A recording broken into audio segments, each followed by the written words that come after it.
Aujourd'hui, on fait un mini-album Paperbag. Paper quoi?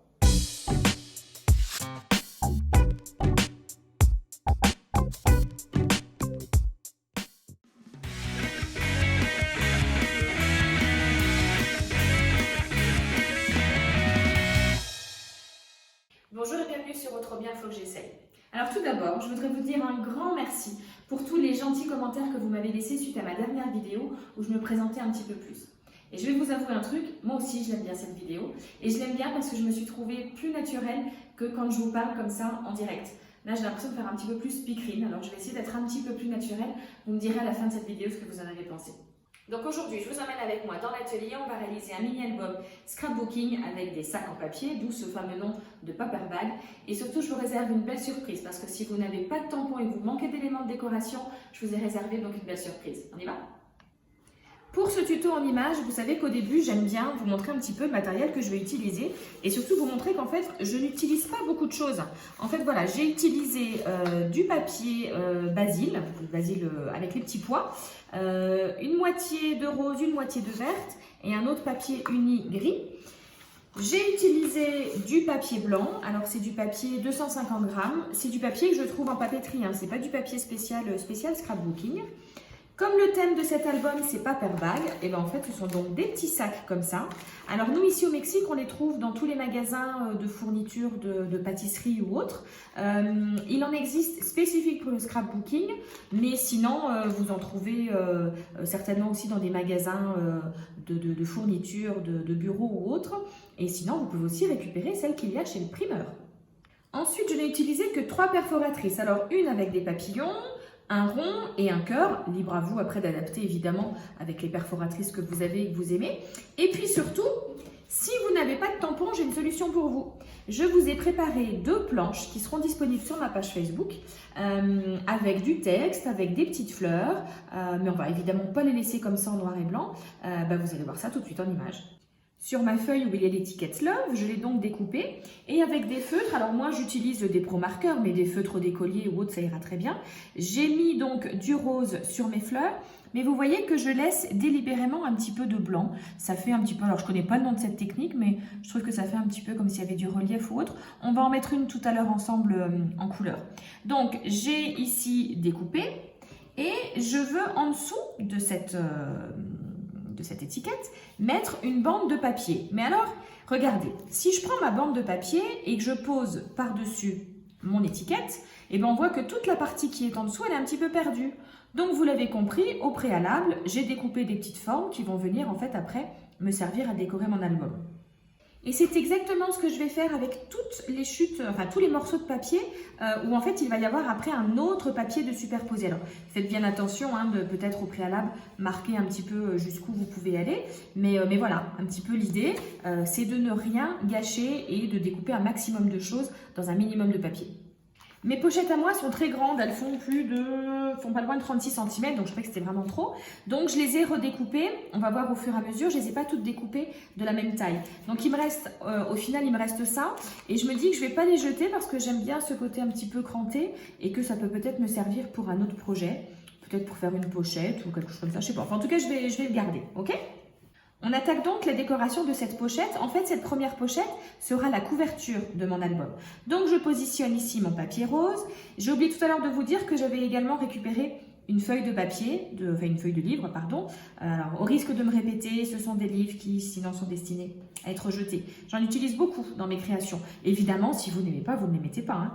Avec ma perforatrice ronde, j'ai découpé un rond dans le papier vert.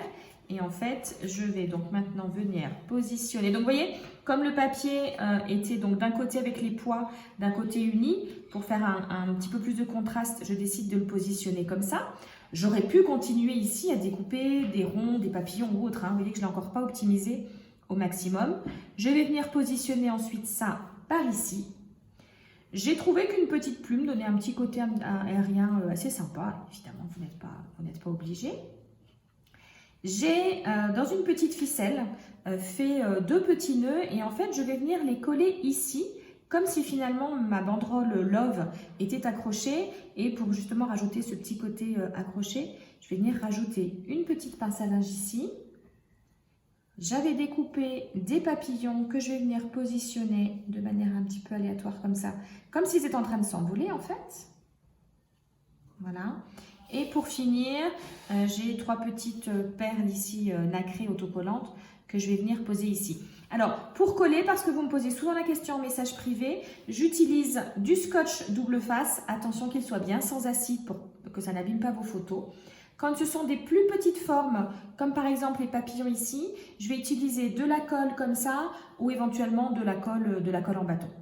On va réaliser ensemble déjà une page, les autres après je vais vous les expliquer, comme j'ai déjà dit, me voir coller, je ne suis pas sûre que ce soit hyper passionnant, mais en tout cas je vous explique chacune de mes pages en pas à pas, ça c'est sûr. Alors, je me suis découpé ici un carré qui fait 9,5 par 9,5, et vous avez vu, j'ai rentabilisé aussi, j'ai découpé des papillons ici. Alors, les mesures sont en fait à adapter en fonction, vous, de la taille de vos pochettes. Moi là ici par exemple l'endroit où il y aura la photo, ça fait 21,5 on va dire, par 14, sachant qu'en fait, dans votre pochette, on va faire attention que ça ne va pas aller jusqu'au bout de la pochette parce qu'après, on va mettre les petites attaches. Donc, on aura il faut en tout cas que votre page ici fasse au moins 1 cm de moins que votre pochette. Voilà, j'espère que j'ai été assez claire dans mes explications. Voilà, donc en fait le gabarit me sert à faire à tracer autour et c'est ici, je vais venir écrire ici votre photo et c'est là que la personne à qui vous allez offrir l'album, vous pouvez peut-être directement mettre vos photos si vous le faites pour vous, mais en tout cas voilà, c'est pour laisser l'espace pour mettre la photo. J'ai un petit carré ici, j'ai rentabilisé, j'ai coupé d'abord, je ne suis pas sûre que ce soit un carré, mais enfin une chute de papier, j'ai découpé un cœur, j'ai découpé l'étiquette qui est donc sur votre planche, All You Need Is et avec plein de petits cœurs. Je vais bien la positionner ici. C'est pas très grave si ça vient se positionner sur le cadre où vous aviez votre photo. Et puis celle-ci, j'ai décidé de la faire relativement simple. Je vais venir simplement coller des petits cœurs. Pour que mon étiquette blanche ressorte davantage, j'ai décidé de refaire juste un petit contour comme ça avec mon feutre gris. Voilà, je trouve que ça le fait ressortir davantage comme ça. À la moitié de ma hauteur, donc pour moi comme c'est 14, ça va faire un petit trait à 7. Je fais donc un petit trait et c'est à cet endroit que je vais venir coller un petit morceau de ruban puisqu'en fait les photos seront beaucoup plus faciles à sortir, donc ça fait un petit système de tirette en fait. Voilà la première page, donc elle est très simple. Restez pour regarder la suite parce que là on va un petit peu compliquer les choses quand même en utilisant toutes les étiquettes que je vous ai préparées. Alors, je continue avec une autre page. J'ai de nouveau tracé un gabarit un petit peu plus grand, celui-là, pour que ce soit posé comme ça en diagonale. J'ai déjà posé mon ruban, donc sur la même technique que tout à l'heure, et j'ai collé 2 papillons. Sur les étiquettes que je vous ai données, j'ai déjà découpé les feuilles. Alors, je me suis amusée à détourer avec mon petit ciseau de précision, sachant que vous collez du blanc sur du blanc. Donc, si vous en reste un petit peu, je ne sais pas si on voit là, c'est vrai que la branche est tellement fine que c'est difficile de couper à ras. Mais voilà, comme dit, c'est posé blanc sur blanc, donc ça ne se verra pas trop. La fleur là, pardon, oui, elle était plus facile à détourer, donc je l'ai détourée et je vais donc venir la mettre en couleur avec mes feutres. Donc comme je vous ai dit tout à l'heure, je fais exprès de laisser, alors si vous êtes plus artiste que moi dans ce domaine-là, de la peinture ou du coloriage, ça a peut-être un nom, le fait de laisser apparaître comme ça du blanc, mais en tout cas c'est ce que je vais faire aussi bien sur ma fleur que sur les pétales. J'ai donc coloré ma fleur, donc les pétales en rose, les feuilles en vert. J'avais donc fait pareil tout à l'heure avec ma branche. Je vais venir les positionner ici et dans mon papier gris, j'avais découpé un rond. Je trouvais ça sympa de venir le poser ici. Donc voilà, je vais coller ça déjà comme ça. Il y a une petite décoration que j'aime bien faire qui va être juste avec un stylo. Alors, si vous me suivez, non, ce n'est pas la technique de la fausse couture, mais ça s'y rapproche un peu. Si vous regardez un petit peu les bandes dessinées, vous voyez des fois en fonction de l'animal ou si c'est par exemple justement un papillon, on va suivre le mouvement de ce papillon. Et bien, c'est exactement ce que je vais faire. En fait, je vais faire des petits points comme ça qui partent de la fleur et qui retracent en fait le chemin du papillon. Ça apporte tout de suite un petit peu plus de gaieté à votre page et ça meuble tout de suite aussi. Alors, on peut lui faire une boucle à notre papillon. Il n'est pas obligé de faire un chemin tout droit, entre guillemets. Voilà, je lui fais faire une petite boucle. Donc, c'est des petits points,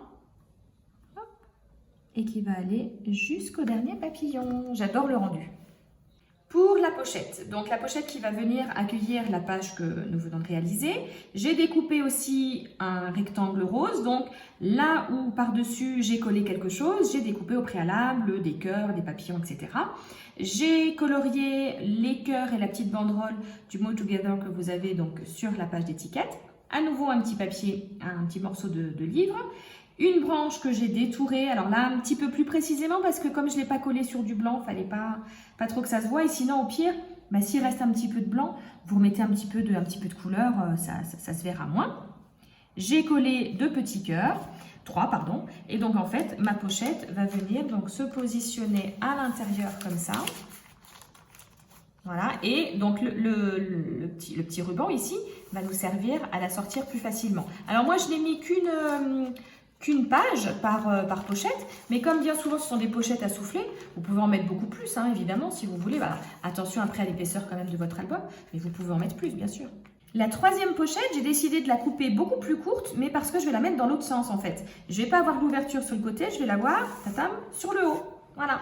Donc ici, j'ai découpé un rectangle vert, un autre gris, donc évidemment, j'ai découpé derrière des papillons ou autres. Ici, j'ai décidé de laisser la feuille en blanc, vu que c'était posé sur du vert, mais bon, voilà, c'est une idée. Un petit rond, un cœur.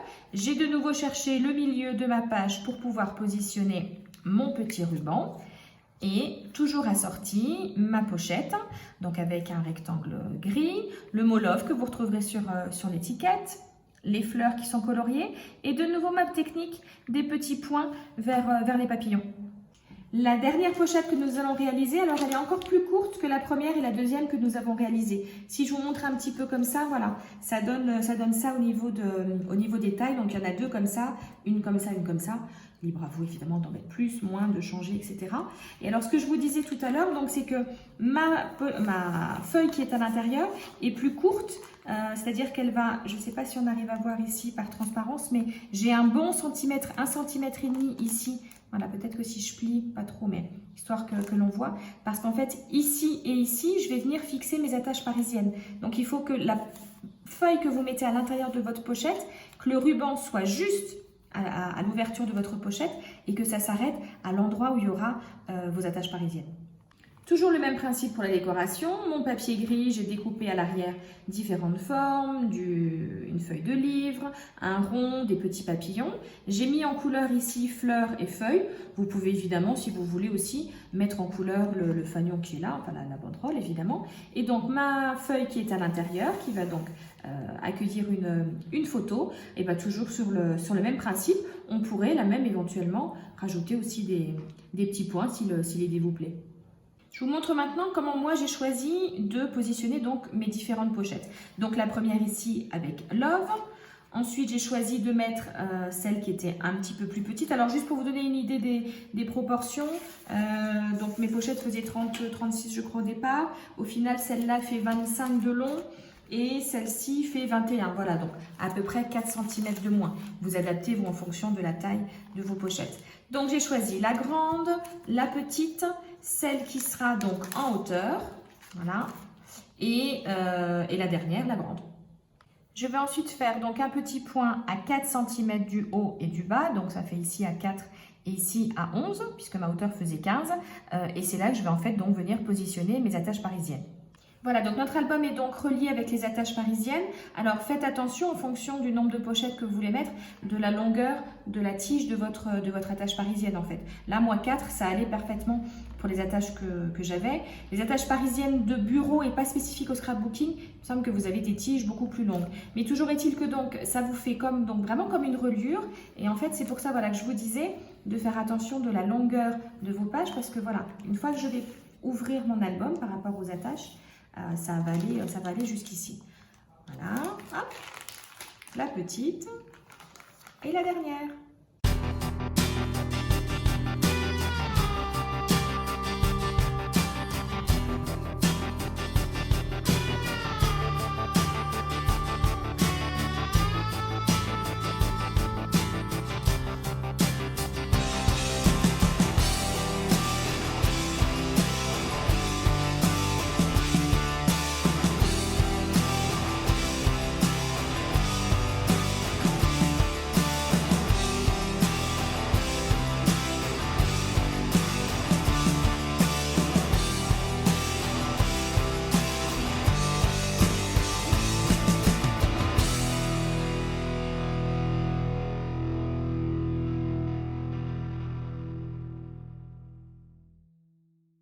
Alors vous vous êtes dit, oh trop bien, faut que j'essaye? J'espère que oui. Je vous réserve d'autres surprises du même style. Dites-moi si ça vous a plu, avant que je me donne trop de travail. Et dites-moi surtout quels sont les thèmes que vous aimeriez qu'on aborde sur les prochains tutos ou les prochains albums en scrapbooking. N'oubliez pas également de vous abonner, d'inviter les amis de vos amis à s'abonner à la chaîne, à activer les petites cloches pour recevoir les notifications et lâcher le petit pouce bleu. C'est comme ça que ma chaîne va pouvoir prendre tout son envol. N'oubliez pas donc de me retrouver sur Facebook, également le groupe que nous avons créé avec mes premières fidèles où nous partageons les différentes créations et différents conseils, et puis ça papote aussi un petit peu. Retrouvez-moi sur les autres réseaux sociaux, sur Instagram et sur Pinterest. Je vous embrasse très fort et je vous dis à très bientôt sur YouTube. Bye bye.